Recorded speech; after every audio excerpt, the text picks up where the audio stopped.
अब बात पंचायत चुनाव की। प्रदेश में पंचायत चुनाव के लिए परिसीमन की प्रक्रिया शुरू हो गई है। इसके लिए पंचायत विभाग ने सभी कलेक्टर्स को आदेश भी जारी कर दिए हैं। साथ ही ग्राम पंचायतों समेत वार्ड प्रभारियों से जानकारी भी मांगी गई है। इसके अलावा क्षेत्र की जनसंख्या और भौगोलिक जानकारी देने के लिए आदेश भी दिए गए हैं। पंचायत सचिवों को 17 जनवरी तक तमाम जानकारियां देनी होगी। आपको बता दें कि प्रदेश में परिसीमन की प्रक्रिया 25 फरवरी तक चलेगी। यह स्पष्ट है कि आज के हाल में, अभी के हाल में फिलहाल पंचायत चुनाव का रास्ता तो साफ है।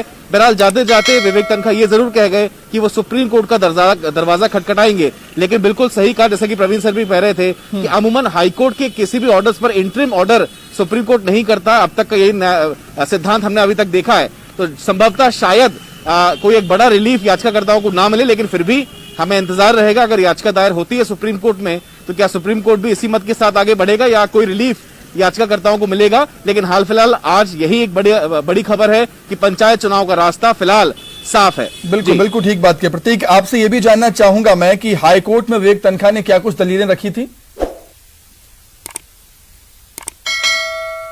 स्पष्ट है कि रोटेशन प्रणाली का पालन किस तरीके से होना चाहिए, संविधान की धारा 243 के अंदर क्या क्या प्रावधान निहित हैं, किस प्रकार से अगर रोटेशन यानी आरक्षण के प्रावधानों के साथ साथ रोटेशन यानी एसटी वर्ग को एक बार मौका मिले, एक बार जनरल वर्ग को मौका मिले, महिला को मौका मिले, इस प्रकार से अगर इसका पालन नहीं हो रहा है तो कहीं ना कहीं एक बड़ा तबका प्रभावित होता है। 2014 के आधार पर सरकार